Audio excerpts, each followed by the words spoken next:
Welcome to Animation Hub. Have you ever been so scared that you couldn't sleep at night? These videos will be for sure to keep you up late at night. For a little context, I am currently a senior in college and live off campus with my two best friends.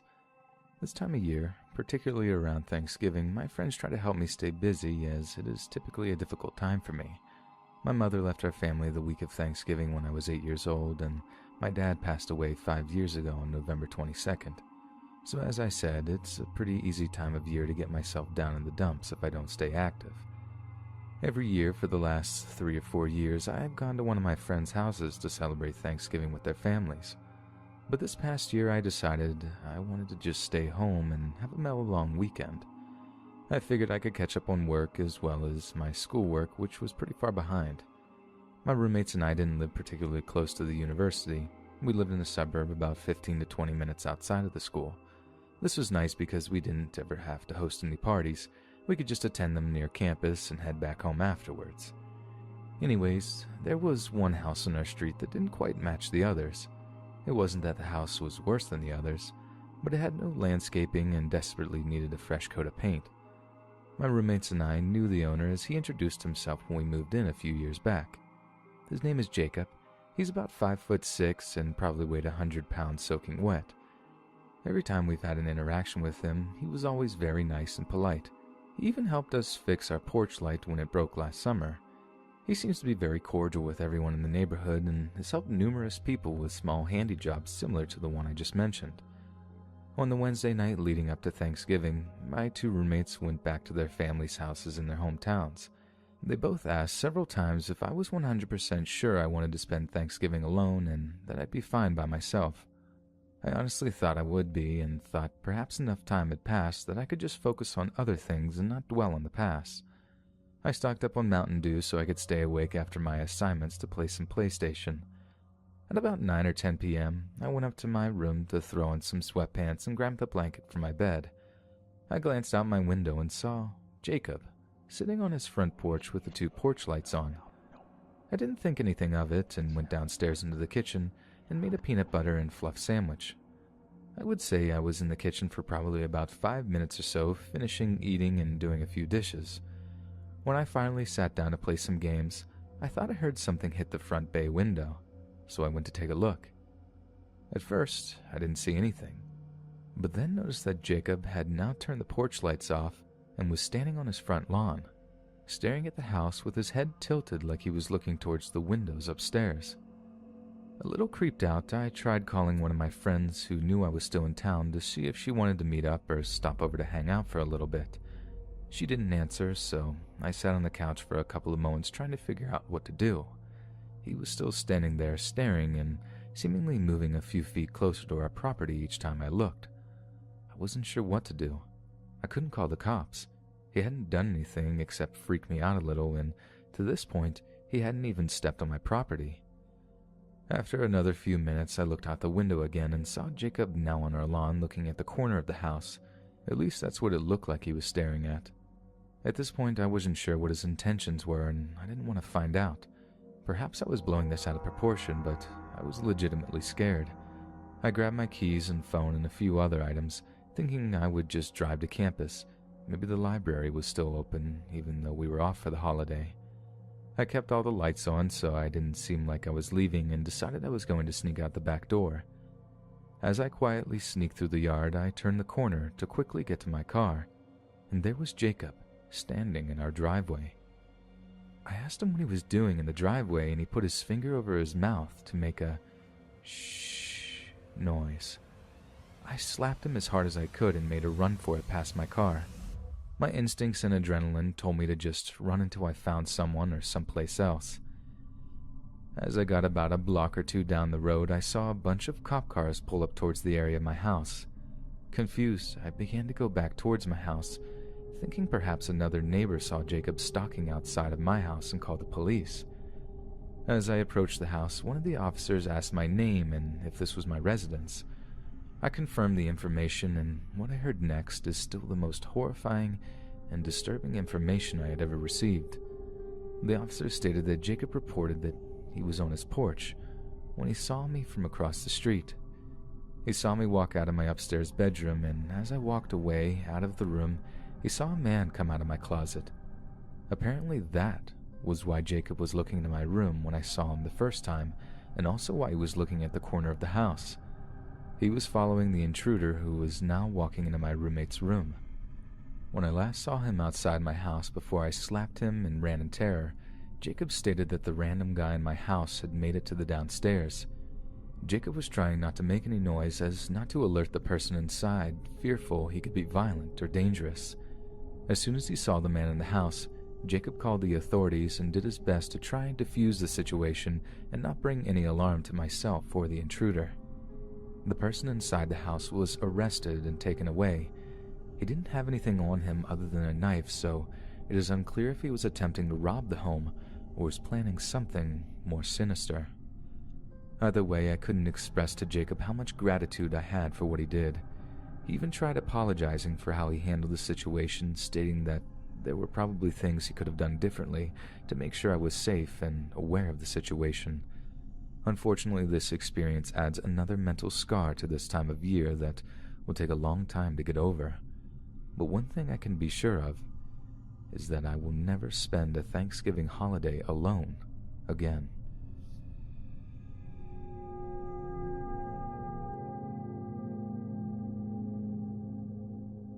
This incident occurred during my second year of college, sometime in the fall of 2002. All 4 years there, I worked as a waitress in a small family restaurant next to campus. The pay was far from adequate, but the owners treated me like one of them. Growing up without parents made this connection very important to me, so much so they remain an important part of my life to this day. I was one of 4 girls working nights, and 3 of us were students currently attending the university. The surrounding neighborhood had been on a downward slide for the past 20 years. Even with a large number of students inhabiting the area, crime was still steadily on the rise. In order to at least try to prevent ourselves from becoming victims of said crime, several safety measures were implemented. All the usual things, escorting each other to our cars, not leaving the back door open, things like that. However, no matter how hard you try to be safe, some a-hole will find a way to violate you anyway. One late night, just as we were wrapping up the dinner shift, a giant idiot would do just this and, in the process, almost cause a beautiful family to collapse. That night, we were quickly coming on the end of another regular dinner shift when a man came in and said he wanted to get something to go. No problem. I took his order and gave it to the kitchen. Working the kitchen that night was Matt, the owner's only son, and he wasn't happy when he saw it. He tried to throw it together as fast as possible so he could finish cleaning and head home. While he waited, the man paced nervously, looking outside repeatedly. This behavior seemed kind of shady, so I stopped my closing duties and began looking outside to see if I could see what he was looking at. It took a minute, but I caught sight of another man standing just out of view of the bay windows. This guy was dirty looking. His hair looked like it hadn't been washed or combed in years. The second man's actions were very similar to the others, almost as if though they were about to rob us. I foolishly pushed my instincts aside and began ringing up the man's orders. When I gave him the total, he quickly handed me a $20 bill and looked behind him. I continued to ignore his behavior, and when I opened the drawer, I heard a man's voice quietly tell me to give him all the money in the register. Maybe from instinct, I looked up to see who it was. It was all coming from the customer. Did you forget something? Everything that happened after this went by so fast. I still question my recollection of events to this day. I know for sure that Matt's arrival surprised us both, but the look on the customer or robber's face was pure shock. The second I noticed him moving the gun away from my face, I crouched behind the podium to hide. The gunfire followed soon after that. I wasn't sure if Matt had been shot at this point. I was still curled up on the floor with my arms over my head, very similar to a child hiding under the covers in hopes the boogeyman will go away. I don't know how long I stayed like that. A few seconds, maybe. When I did peek out from my arms, all I saw was Matt's body laying motionless on the floor. Even then, I stayed where I was until I heard the voice of his mom yelling out to us. That's when I finally stood up to see the results. The shooter was gone, and money was scattered all over the floor from where I dropped it. Matt more than likely died immediately. At his feet, grilled chicken salad was scattered everywhere like the money. Matt's mom stormed out of the back. When she saw her only son lying on the floor, she collapsed in grief next to him, and this is where she stayed until the police arrived. Just to avoid making an already long story longer, I'll leave you with the facts. Even after telling the cops everything I saw and giving a detailed description of both men, neither man was caught.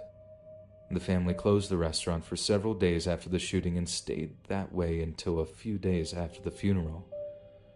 From the day of the reopening, a cop in plain clothes has protected the place, and there hasn't ever been another holdup since.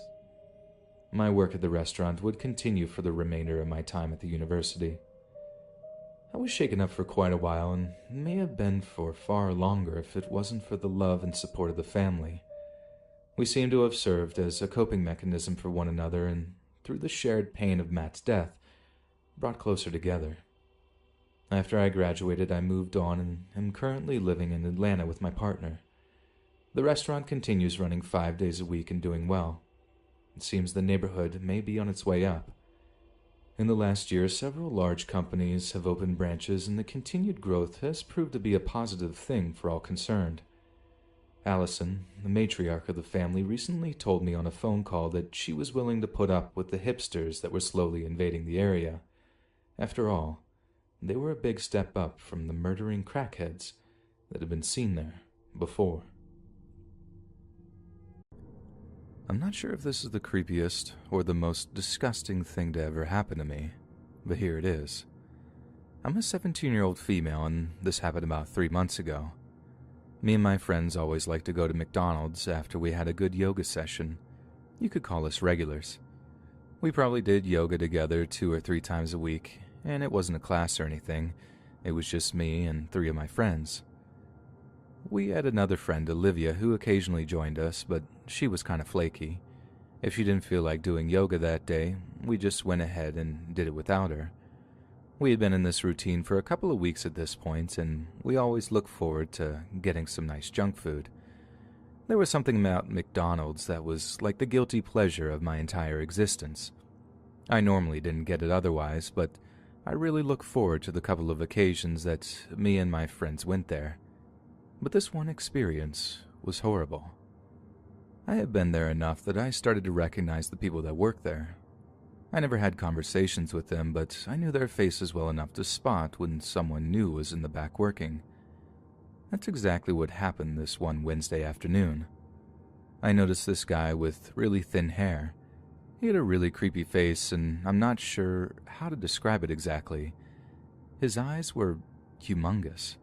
They looked like the eyes of a bug. And then he had this really strange body language that always kind of freaked me out. It was like jumpy or something. If he was deep frying French fries, for example, he would stand perfectly still for a second, and then really quickly submerge them in one motion, and it would splash grease all over. This was very unusual, considering I had seen enough people put down fries that there was an easier way he could have done that. He didn't have to splash it like that. I was watching him one day, and we made eye contact. It was really unusual, too, because I was looking at him as my mom's credit card was processing to pay for my meal. He had his back turned toward me. I was trying to figure out if I knew who he was, and then he just spun around to look at me, and it was all in one motion. It was just really freaky. So I started noticing him more and more. He was always working whenever my friends and I got finished with our yoga. It didn't bother me too much. My friends also noticed how weird he was and told me about similar experiences. It wasn't creepy enough that we stopped going or anything, but it was certainly enough to notice. I remember the day in particular. It was a weekend because I didn't have school that day. Me and my friends had just finished a really good yoga session, and we headed over to McDonald's. Anyway, my friends and I ordered our food and were waiting for a few minutes. It took a little bit longer than usual, which isn't really an issue because we're not impatient or anything. But here was the weird part. They weren't busy. We were basically the only people in there waiting for food, and I think they had one other person who had already ordered who was sitting down and already eating. I didn't see any cars in the drive-thru, and I just found the whole situation extremely bizarre. I had noticed that the creepy guy was working, but I didn't see him for a very long time. He went behind a wall that I couldn't see him around, and I wasn't sure why he did this either. Life went on, and we got our food and sat down. I normally start by eating my fries and then have whatever my main meal is after that. Today it happens to be chicken nuggets. I got a 10-piece. As I was eating, I felt that creepy guy's watchful eyes looming over us. I felt really freaked out, and I convinced my friends to take our meal into the car to leave. As we left, I looked back to see him frowning at me. I didn't stop walking. Well, we got out there, and for a few minutes I felt like I was being paranoid and I overreacted. My friends thought so too, until I looked at my chicken nuggets. I looked inside of the box they were in, and they seemed to be covered in some kind of weird substance. I couldn't quite make it out, and I didn't know what to think. My immediate reaction was that they had put mayonnaise on it or something. Thankfully, I was smart enough to ask my friends before I took a bite. My one friend screamed, "That freak jizzed on your nuggets." The more I analyzed this strange substance on my chicken nuggets, the more convinced I became that it really was, in fact, that. That certainly explains why it had taken so long for us to get our food. I didn't quite understand how he was able to pull it off, though. He was one of at least 5 other workers there. It's not like they would have just allowed him to do this, right? Whatever the case may have been, I didn't feel comfortable eating those chicken nuggets, and I threw them out without hesitation. My friends and I were all really freaked out that this had happened to us. My friends threw out the rest of their food just to be on the safe side. We weren't really sure if we should have reported this incident to the police or something. We really didn't know what to do. We just kind of laughed it off as being one of those crazy life experiences, and that was it. I haven't gone back to McDonald's since this whole experience. But yeah, that's the story of how I ordered chicken nuggets one time, and the freaky guy working there put his secret sauce on them. Okay, I don't think you guys are even going to believe this story, but it's 100% true. Just happened last week. I don't know how else I could even preface this dumpster fire of a story, but here it goes. I'm a 22-year-old male and I live with my fiancée. We had a nice apartment, but we were really looking to buy a house. I know, a little young for that, but we both landed really nice jobs after college and figured that it's better to get it out of the way now and start settling down. We're kind of old-fashioned like that. My fiancée's grandmother owns a home and no one lives in it. She had it for about a year since a family relative passed away. No one wanted anything to do with it since there was a lot of work that needed to be done, like painting the walls and redoing the floors and just various tasks like that. It wasn't completely horrible inside, but there was enough work that it literally sat there for a good little while. Well, my fiancé and I started talking to her grandmother after buying the place. She told us that she would sell it to us for a low enough price that we would be able to afford all of the renovations and whatnot. We were really excited about it. It was really exciting to think we were going to have purchased our first home together so shortly after graduating from college. But here was the problem. She had a lot of people in her family who started feeling left out. It was my fiancé's aunt and her 2 sons. Their father had died shortly after the second son was born, and the mother had a hard time coping with everything. She was a regular drinker and arguably an alcoholic. My fiancé told me that they were extremely negative people, and after meeting them a few times at family functions, I was surprised at how right she was. They lived in government housing. She collected disability fraudulently, and her 2 sons didn't work, despite one being 24 and the other being 19. There were whispers of drug abuse in there too. Suffice to know that these were not the kind of people you wanted to associate with. When word got out that we were buying the house from her grandma, they started feeling really left out. There were a few occasions where they'd try offering to watch the house, very obviously an attempt to get in there and do God only knows what. We politely declined and did everything we could to avoid them. I happened to be at the house one day. My fiancée was working and I work remotely online, so I was home alone. I had just walked down the street to buy a lemonade when I saw someone at her house. It was extremely unexpected. I got ready to confront a potential burglar when I noticed it was my fiancé's cousin trying to break in. He was startled when he saw me and froze for a minute. I asked him what he was doing, and he told me something about thinking he saw a car he didn't recognize in the driveway. I explained that it was my car, and he left without any big confrontation. As he walked away, though, I heard him start cursing under his breath. This was the point when I started feeling like we had something to worry about. Not feeling safe inside your own home is the worst feeling ever, especially being two young recent college graduates.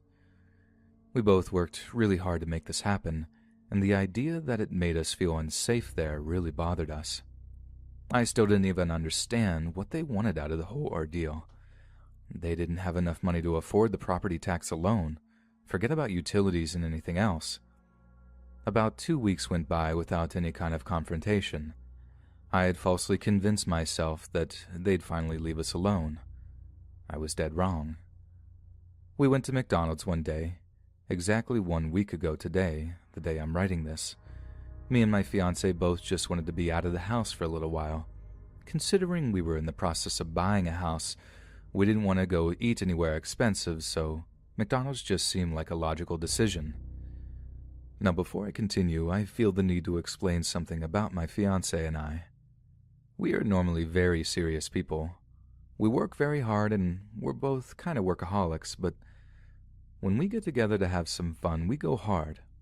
Work hard, play hard, right? Well, we got kind of silly when we played. Let me cut to the chase. We were both playing in the ball pit at our local McDonald's. We always enjoyed goofing off like that, and we weren't too concerned with what people would think of us. We'd only been messing around for 5 minutes when her cousin showed up at McDonald's too. It was creepy. He walked right in, looked at us the entire time. Before he even opened the front door, his eyes were stuck on us, and they felt heavy. My fiancée immediately knew something was wrong when my facial expression changed and she darted around to see what I was looking at. We both watched as her cousin made his way out to the ball pit. He stepped outside. As he walked, he moved his body to grab something out of his pocket. I couldn't see what it was, but my first thought was a gun or a knife. The look in his eyes told me he was out to do serious harm. He jumped into the ball pit in my direction. I luckily landed one solid punch in his face as he came down. It threw him off. I had an advantage. He kicked me in the stomach, but I landed a few more punches on his face. He started screaming for me to stop and that I was killing him. I would have kept going if my fiancée hadn't been watching. He started this, not me. We got out of the ball pit. He then began telling us that he was going to press charges on me for assaulting him. I wasn't even fazed by this. There were plenty of witnesses there that had seen the whole thing transpire. I started telling him that I was calling the cops and I was going to press charges on him.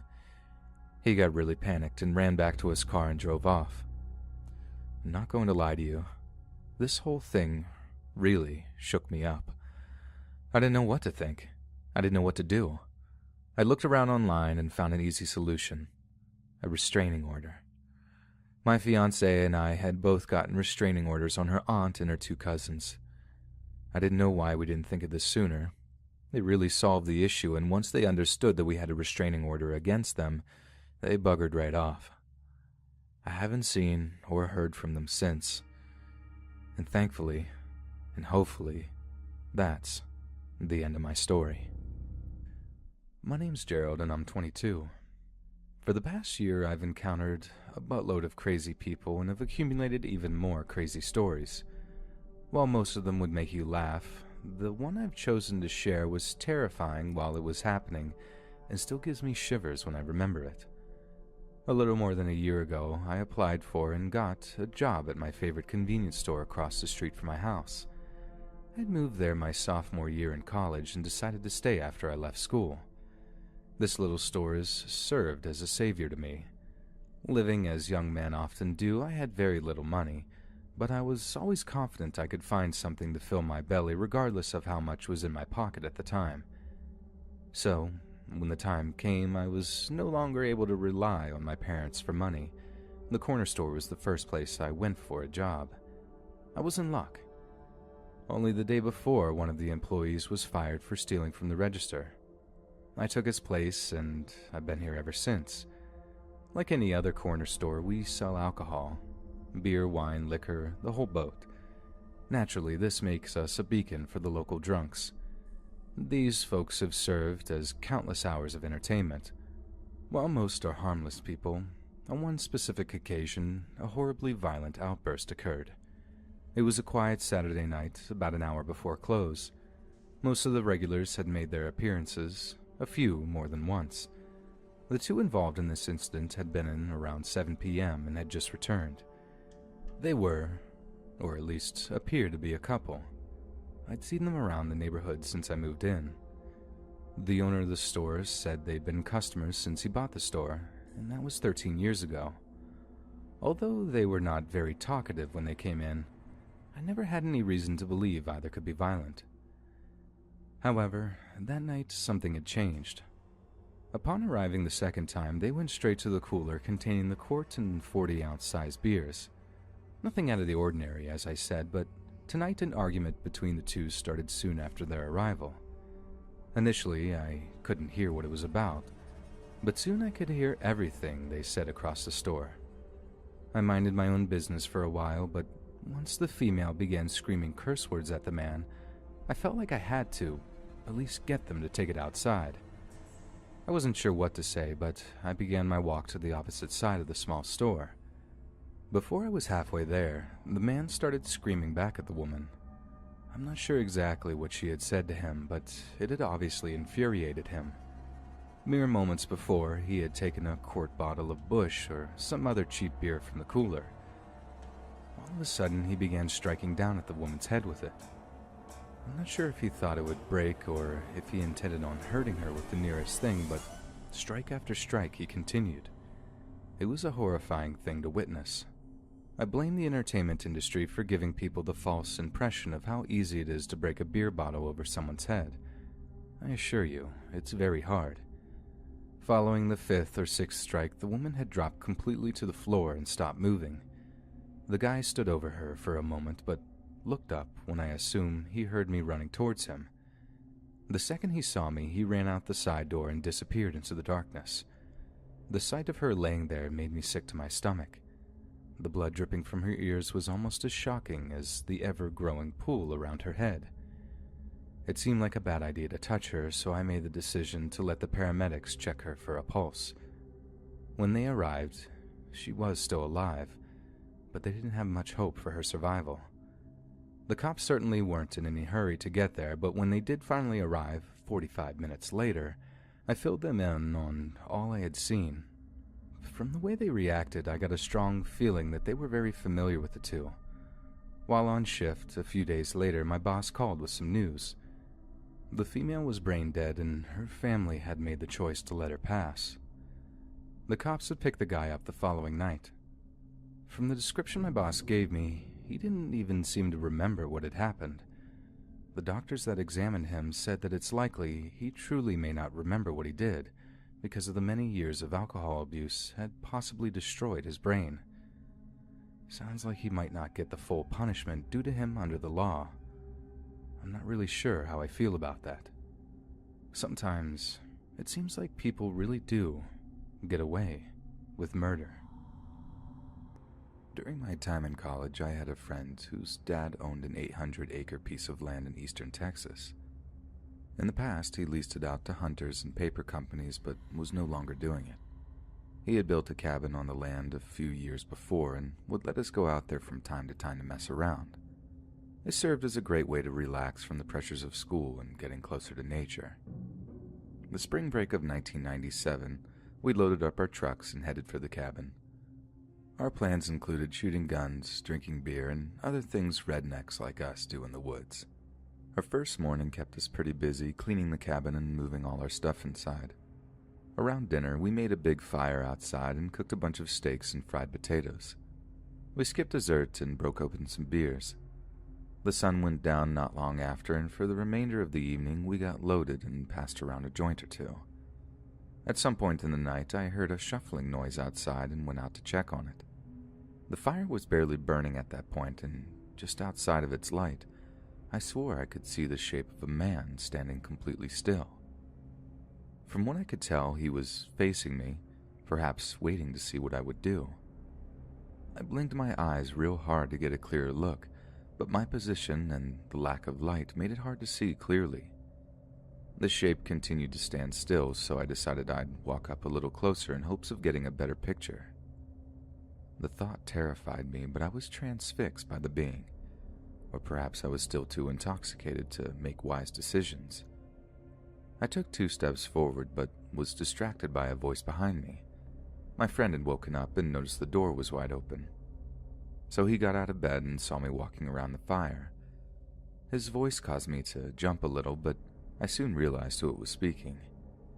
I asked him if he saw the figure on the other side of the fire pit. He just laughed at me and said I must be so stoned I was seeing things. We laughed it off and returned to bed. On my way, I turned back to take one more look, but the shape was no longer there. I chuckled to myself and went back to sleep. The next morning, I wrote the whole experience off as the result of too much fun and went on with my day. We spent the first half of it fishing at the big pond. Post-lunch was shooting guns and one guy's compound bow that he had just bought. The beers and smoke were broken out after dinner. A game of poker was attempted but soon canceled in favor of another evening telling lies around the fire. On one of my many trips to relieve myself that night, I was spooked by the sound of a stick breaking close by and noped it back to the fire. The look of fear on my face made the other guys laugh their butts off. I tried to explain what had happened, but was quickly reminded that we weren't the only creatures in the woods. The reasoning seemed sound, so I accepted it. Not long after, we were standing around, involved in some deep discussion, and I turned to speak to the guy on my left. What I saw caused me to clench up so tight I could have snapped a steel rod with my sphincter. Standing within a few steps behind my friend was another man I did not recognize. It was like he appeared out of nowhere. What made it creepier was that he was staring intently at the back of his head, almost like he was trying to bore through it with his eyes. I remained frozen stiff. The longer I looked at him, I realized he was the same being I saw lingering outside the light of the fire the night before. He was average height with a long, unkempt beard. My friend continued rambling about whatever, unaware of his shadow. After several long seconds, the stranger turned to me with a blank expression and walked away. This was when my friend finally noticed my horrified look. When he spoke, the thrall of fear was released, and I began pointing and rambling about what I had just witnessed. He and my other friend laughed at me again. There was no way I was seeing things this time. I described the man, and one of them suggested he was a Bigfoot. Despite my protestations, no one was buying it, and I eventually cut my losses and shut up. However, I wasn't beat. Their mockery had made me even more determined to prove the stranger's existence. The next 2 days were quiet. No stranger, in other words, but I kept my eyes peeled for anything out of the ordinary. By our 5th morning, I was beginning to question my sanity. I'd seen this mysterious being stalking around us twice, and now it had suddenly disappeared. I resolved to put my quest on the back burner until some new evidence arose. My friend's dad had mentioned him, an owner of one of the surrounding properties, had spotted a small group of wild hogs running through his land, so we grabbed our rifles and went on the search for them. A mile or so down one of the property's many roads, we came across some hog wallows and knew we were on the scent. We went up the road, now on foot tracking them. Another mile on, we stumbled upon 3 large hogs rooting up the ground and prepared to make bacon. 2 of us chambered around as quiet as possible on our rifles and took aim. I was less than a second from saying 3 and pulling the trigger when the loud crack of another rifle filled the air, followed closely by a burst of wood and bark above my friend's head. It took a moment for it to register that we were being shot at. A few seconds later, another crack and strike, this time even closer to my friend. We weren't going to wait for a third. The friend who appeared to be the target led us down a side trail that led back to the cabin.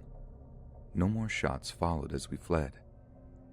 However, instead of finding safety at the camp, the shots began again. Seeing no other option, we hopped into my truck and hauled it out of there. This was a time just before the commonality of cell phones, so we had to drive the 20 miles to town to get help. After we explained the situation, we returned to the property a few hours later with some deputies. We approached slowly and remained in the cars when we parked. We waited to see if the shots would start again, but nothing happened. A cursory look around counted 3 holes in the cabin and another 2 in my buddy's windshield. Perhaps the worst was that all of our camping stuff, sleeping bags and such, were spread out all over the ground. Luckily, we'd smoked everything the night before, so the police were none the wiser. Nothing was missing but a box of .30-30 ammo and, strangely, my sleeping bag and wool blanket. A theory began to form in the deputy's mind that we had stumbled upon a squatter or poacher camping out on the property for whatever reason. They acted as if they were going to let it go, but once my friend's dad, who owned the land, heard about it, he put pressure on them to start a search. This was about the time I repeated my story of seeing someone lurking around the cabin. No one was laughing now, and my story was finally being taken seriously by somebody. The search was led around the property by my friend's dad. School had already begun again by the time it took place. It continued for a full week, but nothing other than a few old camps were found. It was assumed that he knew the heat would be on him after the shooting incident, and he moved on. During the course of the investigation, several avenues were followed to ID the stranger like escaped cons, but he remains unidentified to this day. Because of the chance of another attack, our trips to the property ended. The next year we tried to camp out somewhere else, but it wasn't the same and our nature getaways died out. Within 5 years, my friend's dad had a heart attack and lost interest in the cabin. The paper company's lease were renewed and the land's trees had been used to make paper and pulpwood products ever since. Each time I jot down a quick note, I'm reminded of our awesome trips and especially the odd and terrifying week that caused them to stop. I do, once or twice a year, talk to my old college friends on the phone. As far as he's heard, that crazy stranger still hasn't been caught. We sometimes theorize as to his origins and where he may have ended up. I, however, often take this much further when I'm alone. I wonder why our so-called strangers seem to focus so much of his anger onto my friend, and perhaps, far more concerning, is he still out there waiting for his chance to finish what he began all those years ago?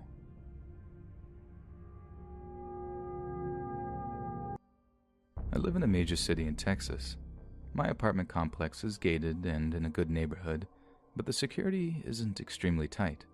Sometimes the gates are left open and anyone could piggyback off of someone else entering with the access code. Maybe twice in the past 3 years, the management has put out notices of vehicle break-ins and other items being stolen from porches. We also have frequent door-to-door solicitors, even though there are signs forbidding it. So this particular Friday evening, I go to bed at about 2:30 a.m.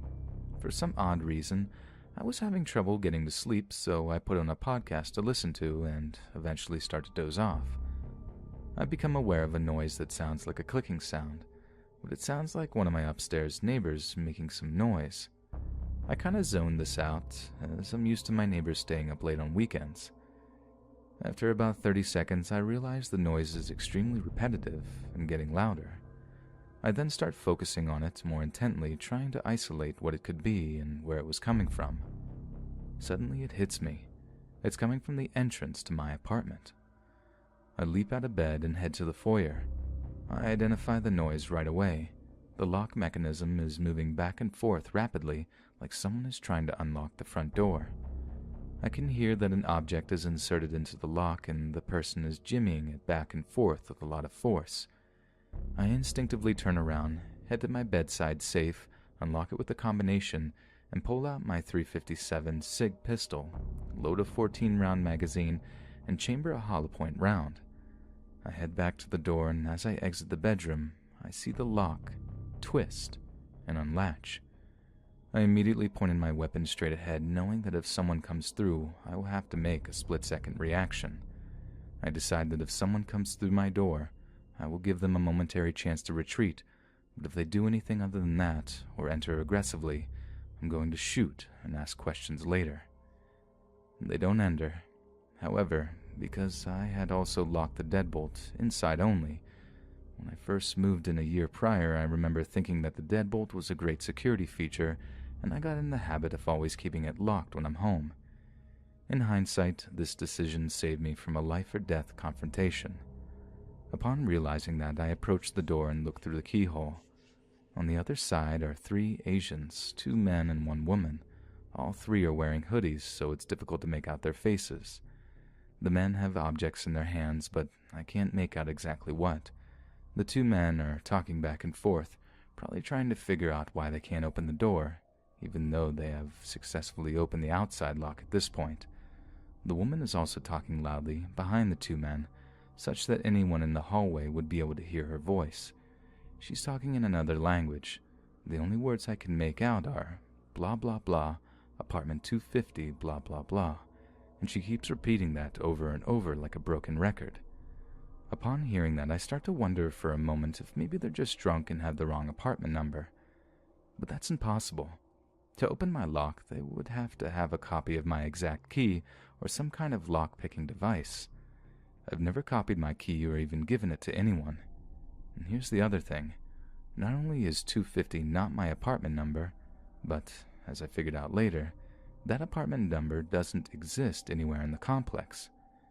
Standing back from the door, I take a long broom handle and jab it hard in the face of the door, letting them know that I'm on the other side.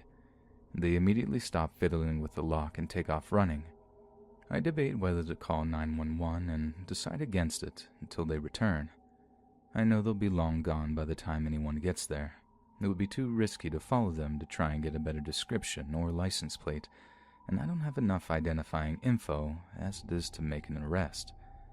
I filed a police report the next day and let the apartment management know. They said it was unusual, but they would alert the resource officer and ask for a police presence for a couple of nights. Nothing ever came of the report, but that's not a surprise to me. It's been 7 months since this happened and no further incidents.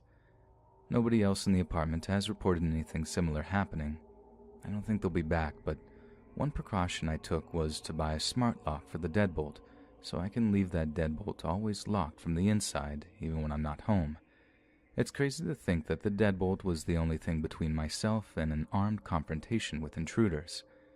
They say you don't really know what you'll do in those situations until it really happens, but I can honestly say I am proud of how I stayed calm and was mentally prepared to defend myself.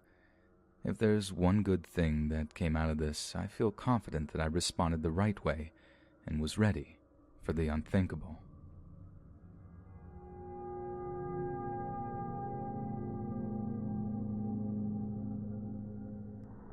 For the longest time, I was a tombstone caretaker for a cemetery in rural Georgia. It was only a summertime job for a 16-year-old, nothing too crazy, just cleaning off the grime and build up dirt from off of the tombstones and stuff. Now, to kind of set the scene a little, the cemetery included one building that housed bathrooms for the 5 caretakers employed by the cemetery, in addition to one small, simple mausoleum. Other than that, it was all just flat earth with tombstones littering the entire site. The whole place felt pretty cut off too, as surrounding the place were some of the densest forests in the entire state of Georgia. Naturally, because of the eerie surroundings, I was always a little bit more paranoid than maybe I should have been. That, and I watch a ton of horror movies and such, which I get is a terrible combo for someone working at a cemetery. So one night, I'm doing my rounds when I have to go into the small mausoleum. We had some of the wealthier families in the area entombed within, and It was my job to go in, make sure all was neat and clean, making sure it met the standards of these uppity folks. I'm walking over to it, and right off the bat, I feel like something is off. I couldn't quite put my finger on it at first, just this general sense that I wasn't alone. That's about the time that I noticed candlelight coming from the small mausoleum. I was also pretty certain that I could hear voices coming from inside too, like younger voices, kids my age at the time. They were giggling and laughing, and it didn't sound particularly wholesome. Now, I hadn't seen anyone enter or leave the cemetery, but I also wasn't about to potentially take on a bunch of drunk teenagers on my own, as I definitely would have got my butt whooped. So I called the lone security officer on duty, the dude that does a few rounds on the lot. He was an older, retired cop, but he was definitely tough, and I knew he'd jumped at the chance to help me out. When the ex-cop finally turns up, we both go inside. It was empty, which made absolutely no sense, as I'd literally just heard voices and stuff inside. And there were indeed lit candles inside, burning around one of the tombs, a tomb that had been opened up to reveal the remains of a child-sized skeleton. Nothing other than that was disturbed, but that was bad enough, mainly because the open tomb contained a rotten old child's doll, like the knitted kind. It was seriously disturbing to see that old thing smiling away whilst lying hand in hand with an actual kid skeleton. Me and the security guard quickly got out of there, doing a lightning sweep of the grounds to try to at least get eyes on these sick idiots that desecrated that girl's final resting place. Neither of us saw a soul, which was more frustrating than it was scary, and after about a quarter of an hour, we met back at the mausoleum to set the girl's grave in order by sliding the stone tablet back on top of the tomb. When we stepped inside, the doll that was previously hand in hand with the dead girl was sitting on the other side of the mausoleum, just sat there, upright, with that same uneven smile stitched across her face. Whoever was messing with us had actually gone back to move that doll to taunt us. I quit the next day and never went back, not even to visit.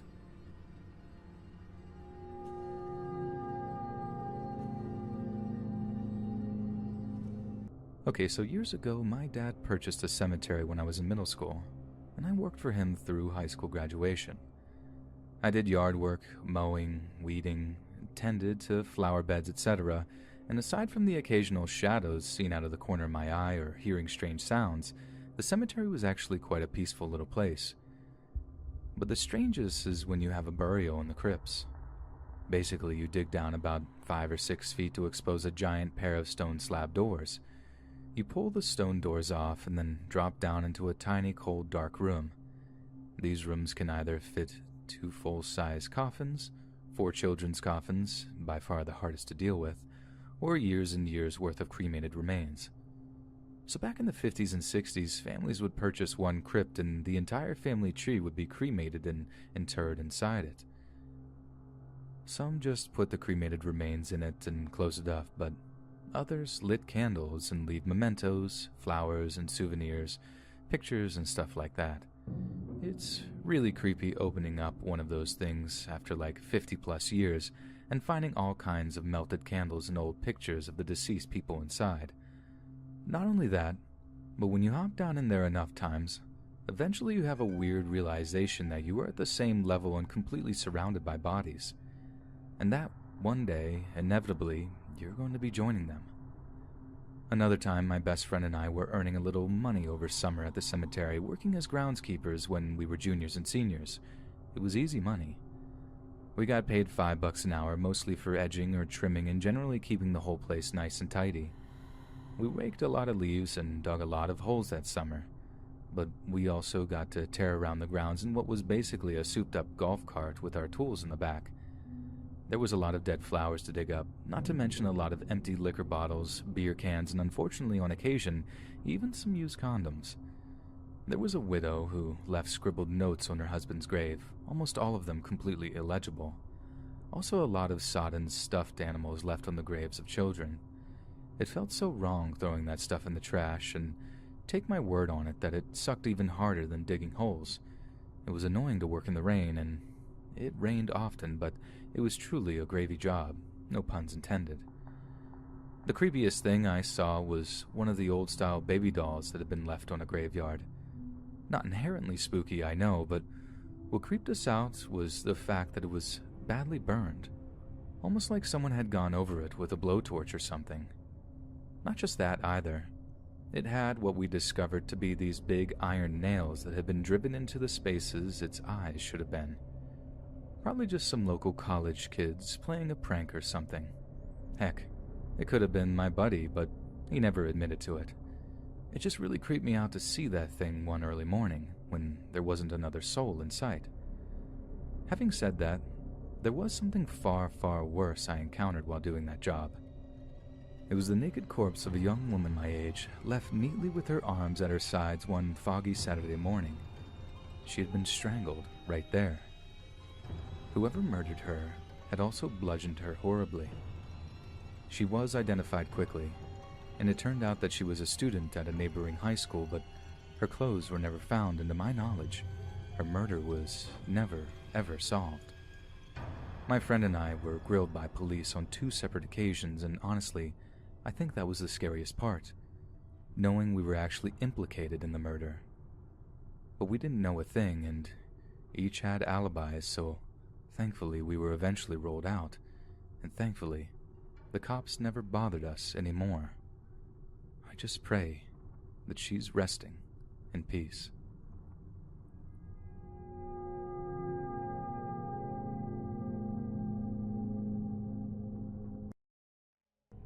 Former funeral director here. A bit of a setup first. The cemetery I run is real old, like by a good few hundred years. At least it must be, since the church next to it was constructed during the 17th century. Considering the fact that it is a pretty rural place as well, most people back in the day were buried with only wooden crosses and such, no stone or marble. So as time goes on, crosses rot and wither away, new people get buried, etc. Nowadays, due to less people living out here in the sticks, which means our budget is increasingly limited, the cemetery is really run down and overgrown. It is a really pretty place, and it's honestly pretty depressing. So as some of you can imagine, when you keep burying bodies in the same small patch of dirt for that many centuries, eventually the soil has been worked over dozens and dozens of times. So in the end, it consists of mainly bone meal. You can't even rake over the flower beds there without accidentally uncovering some teeth or finger bones or something equally grim. It's nothing but fragmented skeletons all the way down under the thin turf. The soil sort of resembles the kind of dirt you see near sandy beaches, except on closer examination, all the light-colored parts are just bone fragments rather than crushed seashells. Not really scary or unexpected, just super eerie until you eventually get used to it. You learn to treat anything recognizable as human remains with respect and just tuck it away out of sight under the plant or whatever else you were putting there. Anyway, so someone was taking care of their relative's grave and decided to expand the area around the grave. For some reason, the people around her are not particularly fond of grass, rather preferring a well-leveled ground with Zen garden lines made with a rake. The person removed the grass and was sprucing up the place with a rake when they pulled up a bunch of snow-white hair from the dirt. They must have just freaked out and ran out of there, leaving the cemetery attendant to stumble across what was essentially hair coming out of the ground. She reported it to the church, and supposedly they reburied the remains. Even with all my years as an undertaker, I'm not entirely sure how there could have been a body so close to the surface. But there's another incident that sticks with me even more than that one. My business partner and I had just gotten back to the funeral home from a call for a 27-year-old woman who tragically passed away due to terminal cancer. As we were moving her body from the cot to an embalming table, we heard an audible click, and the radio across the room turned on full volume of static. It's one of those old radios you turn the volume dial until it clicks to turn it on. We both looked at each other, pale as ghosts. He happened to be extremely religious, and this event visibly shook him. He found an excuse to leave early not long after the incident. So I shut the radio off, as I typically use my iPhone to listen to music while doing embalming work. When I'd finished the procedure and was attempting to move her from the embalming table to a dressing table, I heard that click from the old radio, and it turned on full volume yet again. At this point, I was fairly freaked out and got out of there not long after. My partner and I never spoke of it again, and nothing like that had ever occurred to my knowledge before or after. So this happened back in 6th grade, and I think it's the closest I've ever come to dying. At the school I went to, we always used to have some big end-of-the-year field trip. We'd usually go to some city and look at all the important or historic buildings, have lunch, learn some things, and leave. That year, we were going to New York, and me and a couple of friends planned what we wanted to do. We wanted to go do our own thing, go shopping, get some new clothes, that kind of thing. Only when we got to school the next day, the teachers made it really clear we had to stick with the group. But since we were all stupid, rebellious 6th graders, we decided we'd just have to work around that. On the ride to New York, me, my friend Olivia, and my friend Devin decided we were going to leave the group and do whatever we wanted. Our class was pretty big, almost 60 of us, because they put 5th, 6th, and 7th graders together. So we thought if we weren't gone too long, nobody would notice. We had brought money and we had planned on buying tons of stuff, because even though we were a big class, we lived in a small town with only a couple of stores. Olivia loved shopping, and she had actually researched the area we were going to be around and picked out all the good stores. She even made us a little map. She was good at that kind of stuff. Anyways, when we got to New York, Devin chickened out because his parents were pretty strict and he didn't want to get his phone taken away again. Olivia and I just decided that he could just give us some money and we'd buy his stuff for him. So we did that, and after they herded everyone off the bus, we kind of lingered back. We were right about them being distracted by everyone else because we got away no problem. Olivia's map worked out pretty good, and we were gone probably around 10 or 20 minutes before things started getting crazy. We had just left the store, and Olivia was carrying her shopping bags when this guy noticed us. It probably wasn't hard to pick us out. 2 little 6th graders walking around alone, carrying a ton of clothes. He started calling out to us, saying how he could buy us more clothes, all the jewelry we wanted, and if only we would just come with him. We didn't believe him, of course. We just kept walking, heading on to the next store. Only this guy wouldn't stop talking. He started following us now, and getting kind of angry that we wouldn't answer him. I told him to buzz off because I thought that he would take a hint. There were tons of people around, and we figured he couldn't really kidnap us in front of 200 people. But he kept following us, and he started getting a lot closer. He had probably been 30 or 40 yards back, where we could barely see him over the people, but now he was only 15 or 20 feet. And that's when we started panicking, because God, there's a potential kidnapper after us, and we had no idea where the group was. We decided to split off from the sidewalk and head down into some alley because we figured people would call out the guy if he started following us. But of course, it was New York, and everybody else was wrapped up in their own little problems. So now we're walking down this dark alley, and this guy is still after us. He fell a little back, probably back to about 30 feet now, but now he's not pretending to be a good guy. He's talking about how he's going to kill us, and how they're never going to find our bodies, and how much fun he's going to have with us. And he's smiling this deranged grin the whole time. We're both on the verge of tears now, because we figured this sociopath is about to have his way with us. Olivia just decides to drop her stuff and yells, "Run!" So we both start booking it, and we're probably around halfway through this alley. But then she turns around and she screams. So I turn around and I see this psychopath is now running after us too, and he has a knife. We're both screaming now, and I'm running faster than I ever have before, and we just run out of the alley back into this crowd of people. And as we try to get into this group of people to make sure this guy can't stab us to death, I turn around and he's just standing back in the alley, smiling. And I turn back around and this random lady is asking us what's wrong because we're both sobbing and Olivia's dress is ripped and I'm bleeding because my arms scrape the wall and we're crying so hard we can barely talk. As soon as we can actually manage to talk, we tell her about our school, and she looks it up and calls them, and we somehow manage to find our group again. We're both forced to stay right next to the teacher because they don't trust us anymore, and I honestly don't blame them. We didn't even tell them about the man, though. And as soon as I get home, I'm grounded and my phone is taken away. But still, nobody but me and Olivia knows about that man.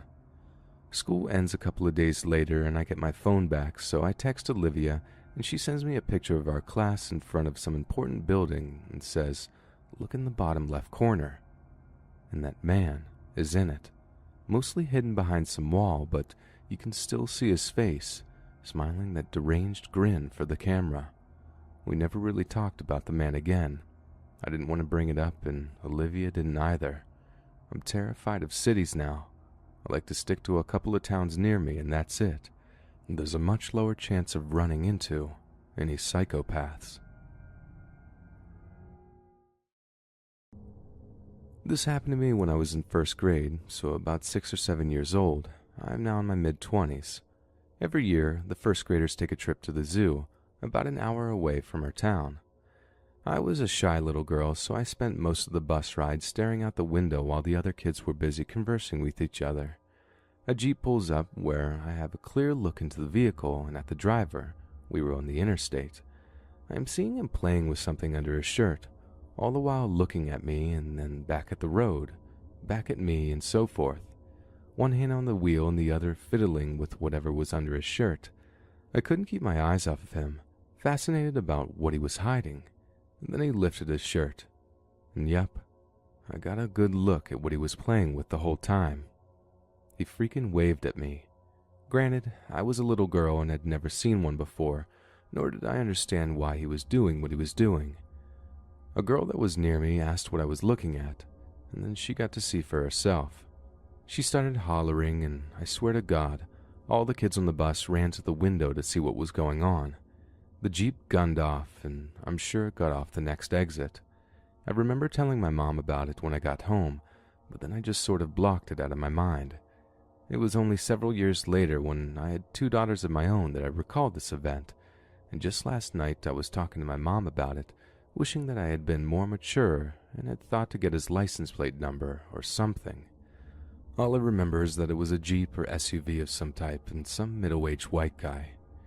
I just hope and pray to God that I, nor any other child in their life, ever has to go through or see something like that again. When I was in high school, my 2 closest friends were Colin and Eric. They were both tallish, skinny guys. I was a small young woman who, as a 16-year-old, could pass for 13. One night we went for a walk. Well, I was walking and the 2 guys were rollerblading slowly along. To get to my home, we went through the middle school parking lot. The lot was at the front of the school and a row of trees separated the lot and the road. Just as we entered the lot, conversation broke as Eric and Colin decided to race to the end. They took off. As I was walking, a car pulled into the lot and slowly drove up beside me. It was about 10 o'clock at night, but the lights on the front of the school meant I could see the car pretty clearly. It was navy blue and its black windows were tinted dark. There were no decals or anything on it, nothing that said security or neighborhood watch. The driver was a Caucasian man, probably in his late 20s. He didn't look overweight, but his face was wide and looked a bit swollen or something. He was wearing a red shirt, no uniform. He rolled down his window and spoke to me. "Hey, you're not allowed to be here. You're trespassing." I was confused. I stopped walking and took a small step toward the car to hear him better. Pardon me? I'm going to have to take you downtown. Get in the car." Now, it was pretty clear this guy wasn't security or a cop, so I immediately put more distance between myself and the car. In a loud, firm voice, I said, "No." The driver looked confused at that. I glanced towards the end of the parking lot. Eric and Colin had seen the car and were skating back quickly. He tried again. "You're in a lot of trouble. Get in the car." "No." At that moment, Colin and Eric reached me. I think one of them asked the driver who he is. The guy didn't say a word and just pulled away quickly. We all 3 discussed how creepy that was as we continued our walk. When I got home and said goodbye to the guys, I went inside and told my mom about the incident. She thought I was overreacting. I found the non-emergency number for police and gave them a call. They told me that the middle school did have a security officer there, that there was no reason that he would have had any right to ask me to get inside of his car. I have grapheme to color synesthesia, which gives me a very good memory for numbers and letters. I remembered the driver's license plate and told the police, but I'm not sure if anything came of it. I moved into a large studio apartment complex a few months ago. I am a single female with a 2-year-old daughter. My sister and a few of her friends came over about 3 weeks ago to hang out, have some beers, and play Cards Against Humanity. My studio has an enclosed patio, save for a door-size opening, no gate or door. Since my child was sleeping, I had everyone chill outside on the patio.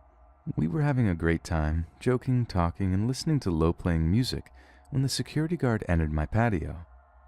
Hi there. Are we being too loud? Has someone placed a complaint? No, you guys are fine. Just doing my rounds. He lingered for a minute more, then strolled out into the night.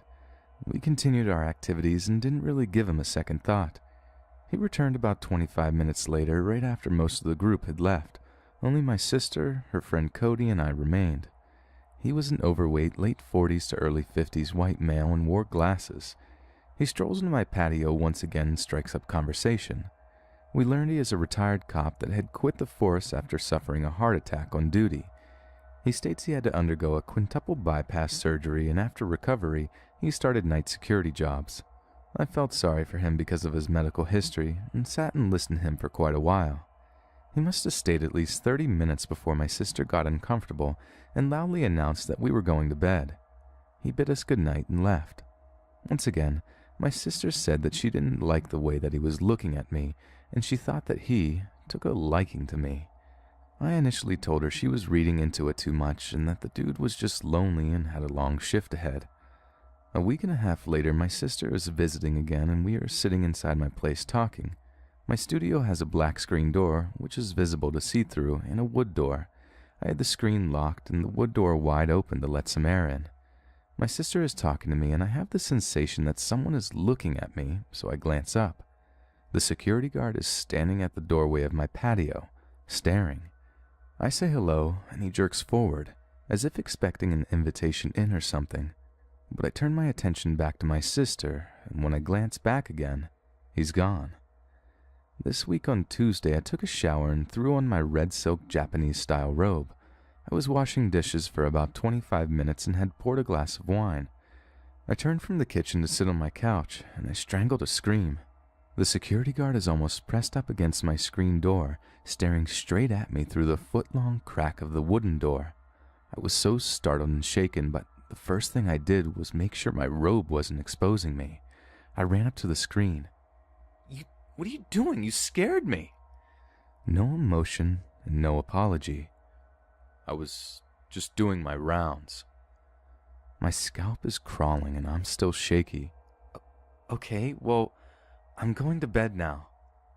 He is still right up next to the screen door, all the way inside my patio, and turns and looks at my beach cruiser parked against the wall.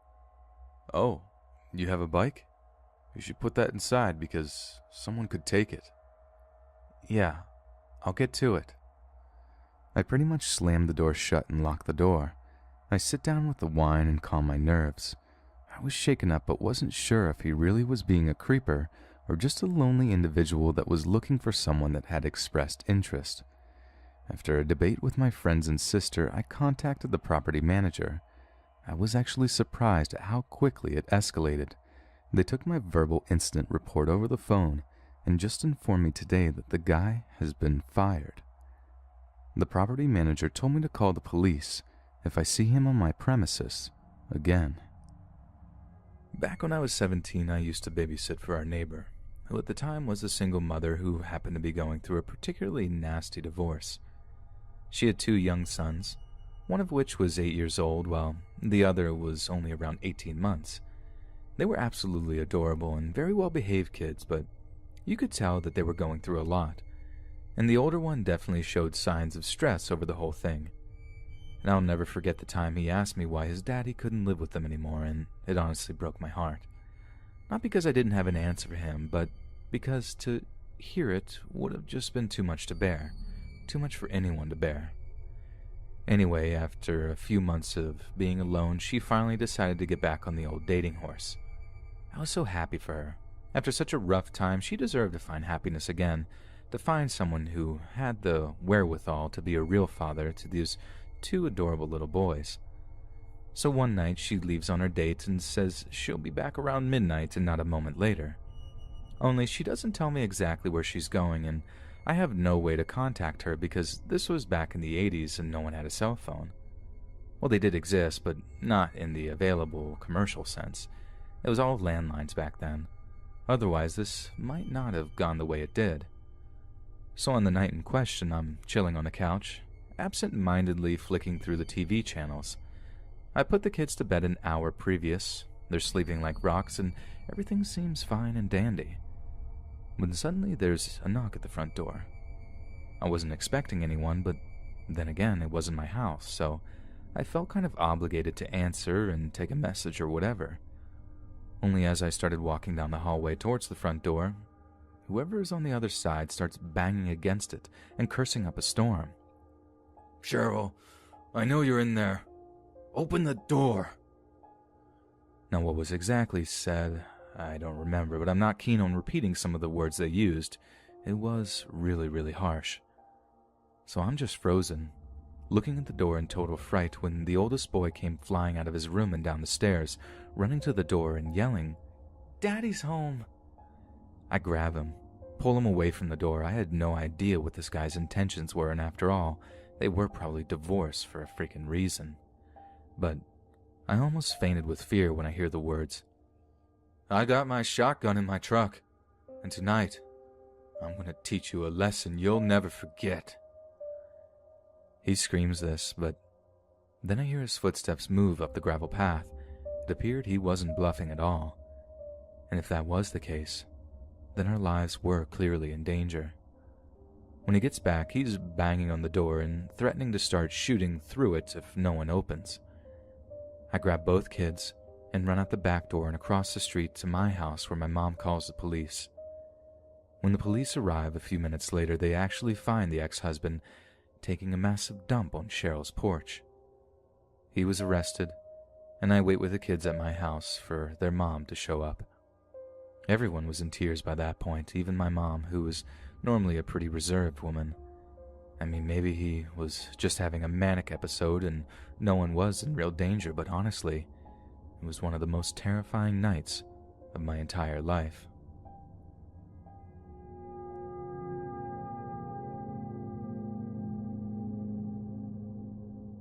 When my grandfather was younger, he became the principal of an elementary school. He was in his late 20s, early 30s at the time, and despite being young, he was a born leader. He was a great principal and everyone loved him. I can attest to that as I attended multiple award ceremonies for him, and the respect and admiration he received was crazy. There was a young boy at the school who was having behavioral issues in class, and my grandfather saw that the kid didn't have a lot of parental support. So he called in his father and had talked with him about spending more time with his son and just a general parenting session. It turned out that all the boy needed was his dad's attention, and after a few weeks, he was a happy model student. Whenever my grandfather would leave school late, he would see the dad was playing basketball with his son after he got home from work. It was one of those moments that he took pride in, being able to make a difference in people's lives. However, not everything had such an easy solution, and my grandfather found himself having to deal with an employee, Stanley the janitor, who was showing up to work drunk. Stanley was an alcoholic with a mean streak, and my grandfather tried on multiple occasions to deal with his behavior. Finally, one day Stanley showed up so drunk that my grandfather sent him home and called the superintendent to let him know he was going to be firing him the next morning after he sobered up. He then warned them to let him deal with it when Stanley was sober, because he was not a stable person. As it goes in these kinds of stories, the superintendent was furious and decided that he was going to call Stanley himself and fire him despite my grandfather's warning. No one called my grandfather to tell him about it either, so he was completely in the dark and thought he could deal with it in the morning. Stanley was furious and went to the school that evening. He searched the offices, my grandfather's included, and tore things apart until he finally had what he wanted. He was in a blaze of fury, and on his way out, he saw the father and his son playing basketball. He walked towards them and pulled something out of his trousers. It was a gun. He then proceeded to shoot the little boy, killing him instantly. The father was so upset, was hysterically crying, but somehow managed to get the gun away from Stanley and shoot him. My grandfather was called to the elementary school immediately by the police because there were 2 dead bodies. The little boy and Stanley were dead. What was even worse was the crying from the father and him saying that he couldn't save his son. It was clear that he could never forgive himself for that day. My grandfather was pulled aside by one of the police who had searched Stanley for evidence. They had found a list, a hit list of people that he was going to kill, and all the addresses of those people that he had retrieved when he searched the offices. My grandfather was number 1 on that list. So, if it weren't for that father, it's likely that I would never been able to meet my grandfather, and possibly my mother and grandmother would have been killed if Stanley had been able to complete his mission. To this day, I get goosebumps whenever I hear that story, and it's just so chilling. My grandfather never uttered a single word about this after his initial recount, and my mother made me swear to never tell him I knew. He carried the weight of that boy's death on him until the day he died.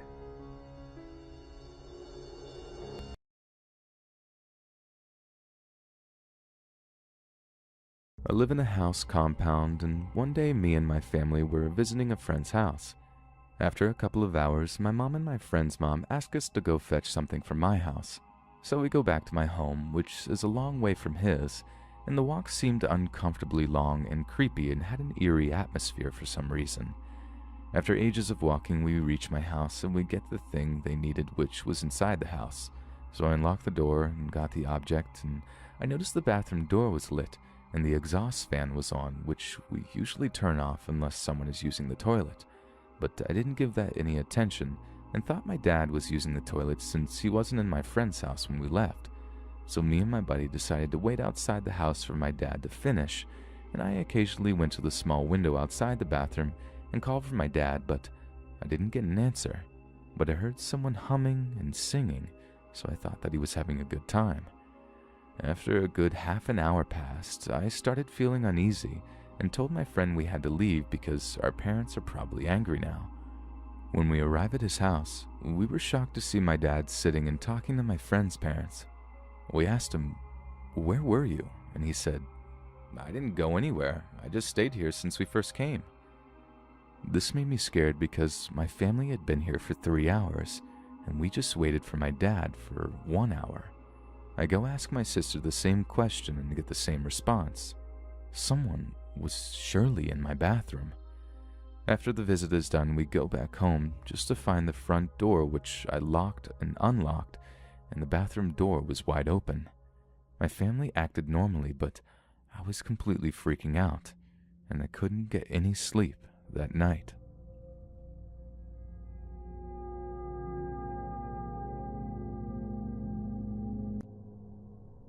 First and last time I babysat, back when I was 16 in the early 80s. I'd just gotten a driver's license and needed gas and insurance money for the old beat-up car I'd bought. I was watching 2 boys, about 6 and 10, while parents went out to celebrate some anniversary or something. They had promised to be home at 11.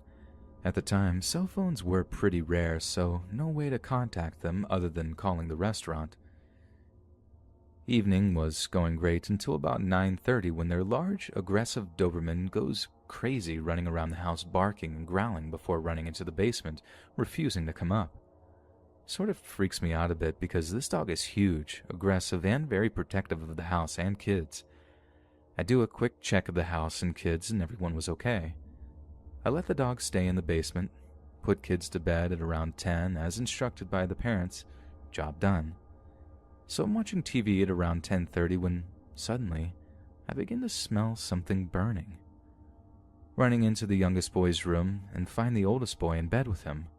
Both are asleep, so I wake them both and tell them that we need to get the dog and go outside. But the dog just straight up refuses to leave the basement. And I had to prioritize. So I get the kids outside and tell them to sit in the front yard while I go in to call the fire department. Not showing good judgment here, but I was 16. Oldest says, I left a candle burning under my bed. As I go back in, yup, a candle under their bed, since apparently monsters couldn't live anywhere where there's light. I know, dumb kids. As I open the door to go back in, there's this huge explosion behind me across the street and power goes out. The kids start screaming and follow me back into the house. I grab the phone, but there's no dial tone. I get the kids out of the house again, onto the back porch this time, and make it really clear that they're to stay there. But I can still hear the dog whimpering in the basement. I run to the oldest kid's bedroom with the fire extinguisher and flashlight from the kitchen and look under the bed through hazy smoke.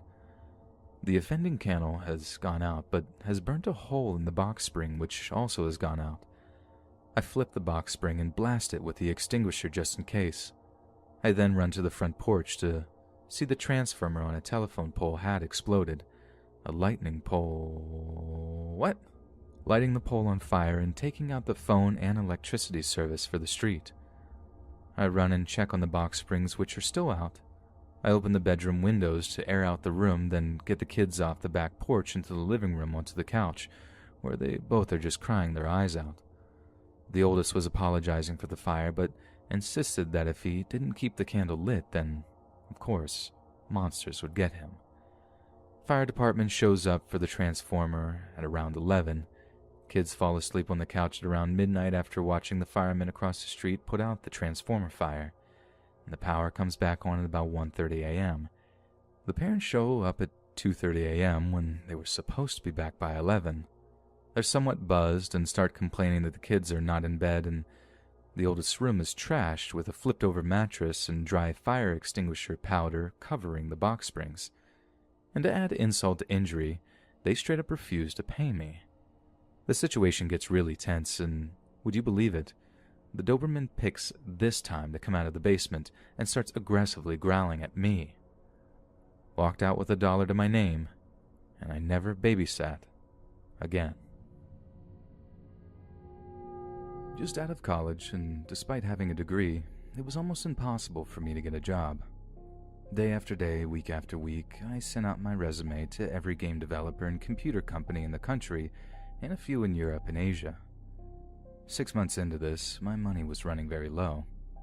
This was when I was forced to face the facts. I needed a job immediately, and it didn't matter where and for how much. Just in time, I found a job listing for a video game store at the mall. You know the one I mean, and the terrible stories you hear about them are almost always true. Because of my background in games, I was given an interview immediately and hired soon after. My first shift was the following morning. Other than a few hiccups along the way, it kept my head above water until I got on with Dell 2 years later. The meat of the facts began just before my second year was about to start. Because of the high turnover, I was made an assistant manager by month 9. None of my shifts were evenings, so I was tasked with keeping the younger employees in line. A job I never really took seriously since I was only a few years older than they were. I didn't care how they acted as long as they did their job. Around this time, a girl was hired that could have been my undoing. The second I saw her, I knew she would be a problem. However, it wasn't just her that was the source of trouble. Her super jealous boyfriend became a thorn in the side of every guy that worked with her, and sometimes just spoke to her. A shift of hers didn't go by without him showing up to check on her. Some nights, he would do no more than sit on a bench outside the store and watch her work, but anytime she would get too close to a guy for his liking, he'd approach them and physically intimidate the guy she was talking to. She never said a thing when this happened.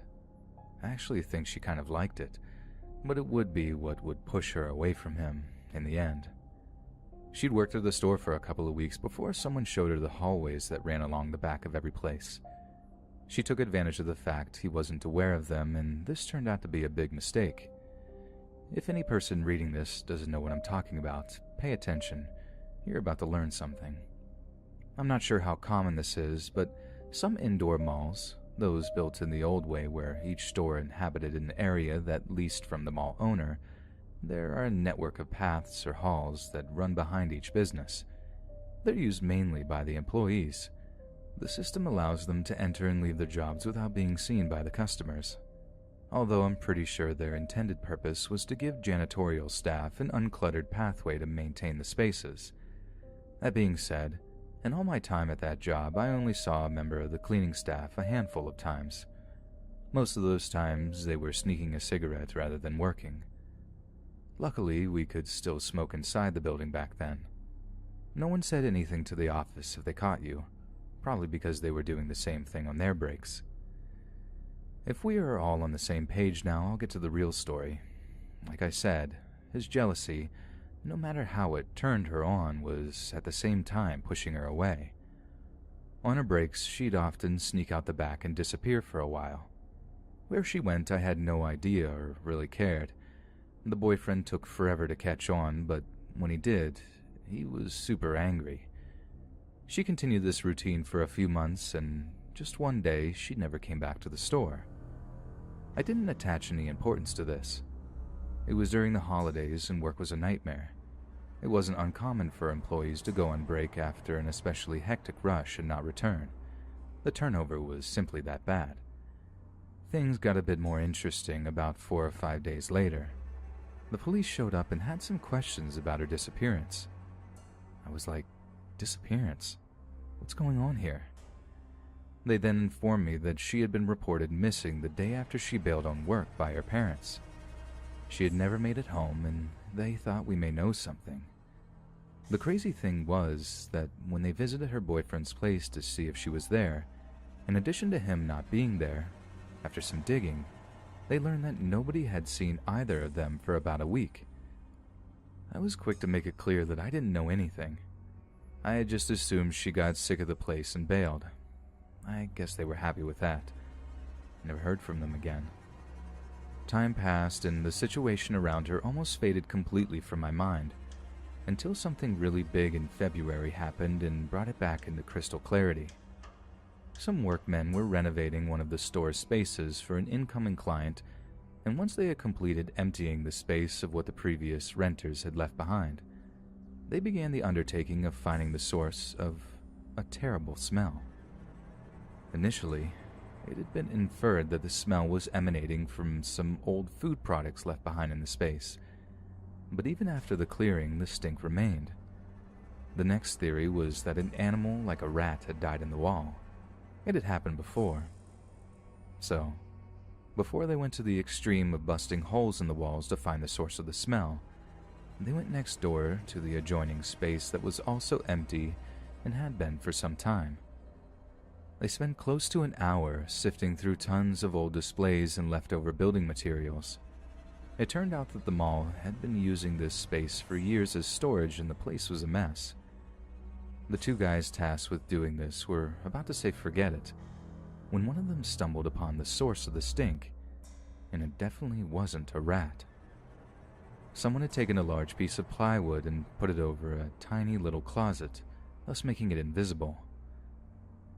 The guy had caught on that the smell grew worse as he got closer to this board, so he pushed aside the heavy display rack holding the board against the wall, and as soon as he pulled back the board, he found what was causing it. The semi-mummified body of what looked like a female was lying on the floor facing the wall. It appeared the arid and dry Arizona heat had preserved the corpse and suppressed decomposition.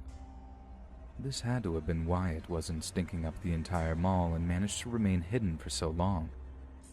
Naturally, the mall was alive with talk of who the body could possibly belong to. Numbers of people had just stopped coming to work one day or skipped out during their lunch. We'd gone through at least 15 people in the last year ourselves. When the answer came, no one could have guessed who it was. Early one morning, I was awakened by my manager with the news that Becky Morrison was the person they found in the empty store. My only answer was, "Who?" He reminded me that she was the girl with the crazy, jealous boyfriend that had disappeared just before Christmas. I hung up and went back to sleep. When I returned from my shift that night, it was the only thing anyone could talk about. The next question asked was, who did it? The overall favorite was the crazy boyfriend. Everyone knew by now that he had disappeared just after her, and considering his body wasn't found alongside hers, it was a fair assumption. He was most definitely nuts. It made sense. The story took a whole new angle just a couple of weeks after she was identified. An article was published in the paper discussing a possible new motive behind this. The police had recently received information that Becky had been messing around with a fellow mall employee during her breaks. They were meeting in the unoccupied store her body had been discovered in and fooling around.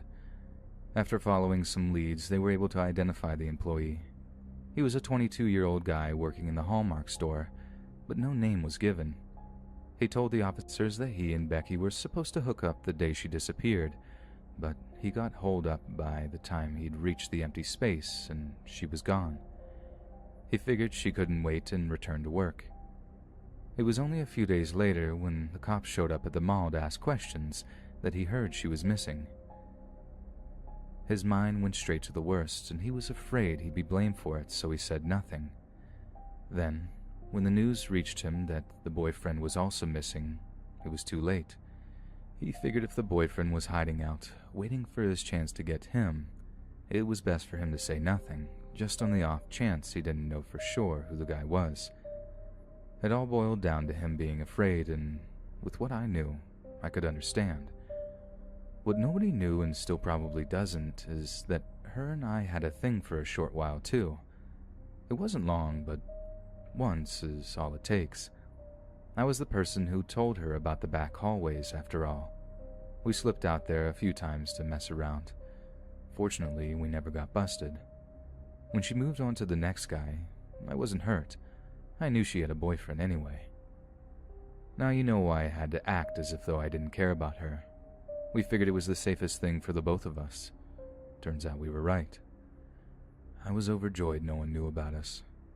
If the dude was crazy enough to strangle her for cheating, which seemed to be the reason, he would no doubt come after the dude she was with.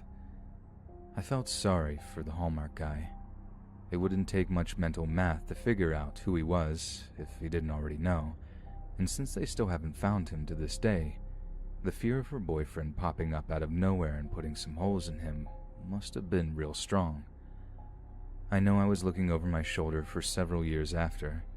The police have this theory that he may have ended his life not long after.